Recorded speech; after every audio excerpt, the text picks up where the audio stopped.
to verify age in VRChat. Hi everyone, I'm here to assist you today without any delay. Let's jump right in. First, open VRChat on your device.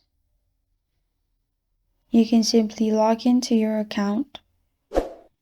Then, if it asks to verify age, you can open Persona and then press on Add in here. In here, you can add selfie or government issued ID. After you add everything in here, you can use this ID in your VRChat and verify your age. You can also use this in other apps as well. And this is how to verify age in VRChat.